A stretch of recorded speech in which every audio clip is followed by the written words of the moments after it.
بسم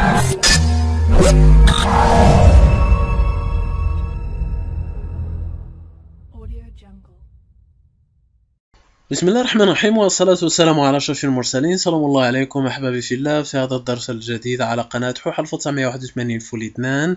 في هذا الدرس الجديد سوف نتعرف على طريقة معرفة إذا كانت الشركة المصنعة لهاتفك الشخصي تتجسس عليك أو غير ذلك، انطلاقا من رقم الإيميل الخاص بهاتفك. أولا قبل أن نشرح هذه النقطة أحبابي في الله، بالنسبة للإخوان الذين يريدون معرفة ما هو الإيميل، كلمة إيميل، فكلمة إيميل المختصرة باللغة العربية شئنا أن نقول تعني مثلا الهوية مونديال، الدولية لمثلا الهواتف أو الأجهزة النقالة أو المتنقلة. رقم الإيميل موجود في كل هاتف أحبابي في الله، ويختلف كل رقم إيميل في هاتف عن هاتف آخر، فيستحيل أن تجد مثلا رقم إيميل واحد في مجموعة من الهواتف. بالتالي أحبابي في الله هذا الرقم الإيميل يمكنك عبره أيضا مثلا إذا قام شخص ما بسرقة هاتفك الشخصي، فيمكنك عمل بلوك أو إقفال لهاتفك الشخصي انطلاقا من رقم الإيميل، ومنع أي شخص مباشرة من استعمال هاتفك في حالة مثلا قام بسرقته شخص ما.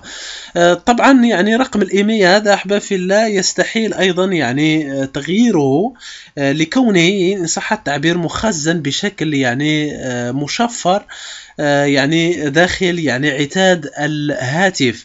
طبعا يمكنك تغييره في حالة ما استطعت تغيير القطعة المخزن عليها رقم الإيميل هذا أحبابي في الله. طبعا هذا أمر شبيه بالمستحيل. لهذا أحبابي في الله قبل أسبوع شاهدت تدوينة جميلة جدا لخبير أمني كبير جدا، أتابع صراحة تدويناته.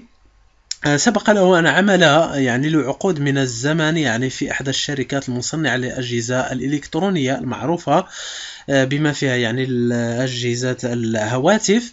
فكشف المستور، كشف بأنه رقم الإيميل عند تحليله بالطريقة التي سوف أشرحه في آخر الدرس يمكنك معرفة إذا كانت هذه الشركة المصنعة تتجسس مثلا على كلمات مكالماتك التي تقوم بها، رسائلك إلى غير ذلك. فهذا الشيء سوف نتعرف عليه في آخر هذا الدرس أحبابي في الله، بعد أن تكتشف أولا إذا كان الهاتف الذي تمتلكه أصلي أو غير ذلك، فهذا مهم جدا. طبعا للتأكد إذا كان هاتفك أصلي أو غير أصلي تتوجه إلى الرابط الذي سوف أضع لكم أسفل الفيديو، طبعا لنتأكد بأن الهاتف فعلا لشركة معينة حتى نستطيع معرفة إذا كان يتجسس علينا أو غير ذلك. لهذا إذا كنت تريد أولا معرفة إذا كان هاتفك الشخصي أصلي أو غير ذلك، تتوجه إلى هذا الموقع الذي شرحته منذ زمن، وعلى أساس معرفة رقم الإيميل الخاص بك أحبابي في الله على أساس إدخاله هنا، فيجب عليك إزالة البطارية الخاصة بهاتفك، وفي بعد إزالة البطارية سوف يظهر لك رقم الإيميل موجود، أو تستطيع مباشرة وكأنك تريد إجراء مكالمة مباشرة تقوم بوضع نجمة دياس 06 نجمة، وسوف يطلع لك رقم الإيميل الخاص بك، تقوم بوضعه هنا ثم تضغط على تشيك هنا على أساس معرفة إذا كان هاتفك الشخصي أصلي أو غير ذلك. أحبابي في الله أعتذر للإنترنت الضعيفة نوعا ما. لهذا أحبابي في الله بعد الدخول مباشرة إلى هذه الصفحة، فإذا كان الشكل الذي وجدته هنا نفسه هاتفك، نفس شكل هاتفك، فهذا بأنه الهاتف الذي تمتلكه أصلي، ويمكنك اعتماد هذا الدرس لمعرفة إذا كان يتجسس عليك.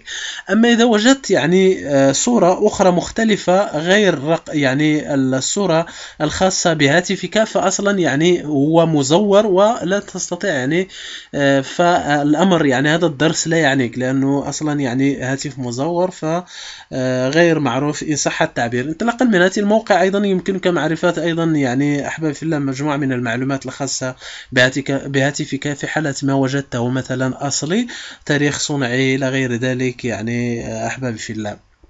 طيب بعد أن تتأكد بأنه الهاتفك الشخصي أصلي، فتأخذ رقم الإيميل.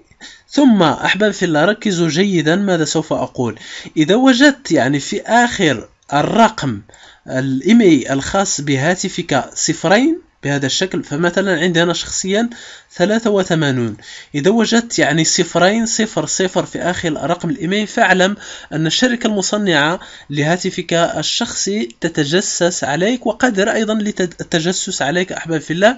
تتجسس فقط يعني على المكالمات التي تقوم بها، يعني تتصل بأي شخص ويتصل بك أي شخص، فيستطيعون يعني سماع يعني المكالمات التي تقوم بها وتحليلها إلى غير ذلك. أما في حالة إذا وجدت يعني 3 أصفار، يعني هنا مثلا في مكان في حالتي أنا شخصيا 883، إذا وجدت مثلا 0 ثم 0 في آخر الإيميل الخاص بهاتفك 0، فاعلم أنهم يعني يتجسسون على مكالماتك وأيضا رسائلك، صورك، فيديوهاتك، أي شيء، ملفاتك، أي شيء تقوم بوضعه على حاسوبك أو على هاتفك الشخصي، فيتم التجسس عليك أحباب في الله. وقادرون يعني التجسس، وهناك يعني مصالح خارجية وتعامل مع يعني جهات خارجية في هذا الموضوع أحباب في الله. طبعا هذا استنادا لهذا الخبير الأمني الذي أنا شخصيا متابع له بشكل كبير جدا، معروف جدا، هو إسباني، يعني إسباني، يتكلم باللغة الإسبانية، لكن يعني أصله أرجنتيني أحباب في الله، ولديه يعني مدونة معروفة جدا.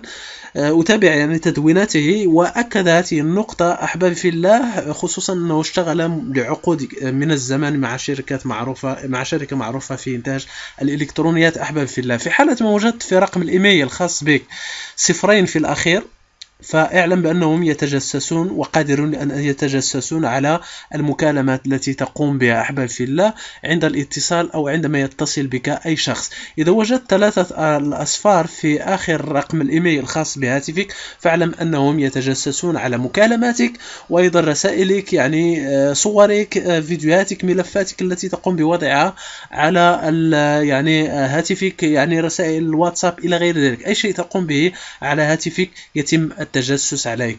أتمنى أن الدرس قد أفادكم أحباب في الله. بطبيعة الحال في حالة يعني ما وجدت يعني رقم الإيميل الخاص بك ينتهي ب3 أصفار أو 0، فمن المستحب يعني أحباب في الله تغييره بشكل مباشر أو بيع هاتفك أحباب في الله. أتمنى أن الدرس قد أفادكم. لا تنسى مشاركته مع أصدقائكم حتى يستفيد الجميع، ولا تنسى أيضا الاشتراك في قناتي حتى يصلك دائما جديد الفيديوهات، وزيارتنا دائما على موقعنا www.5.com، والإيميل صفحتنا على الفيسبوك facebook.com/1981 فول. في أمان الله.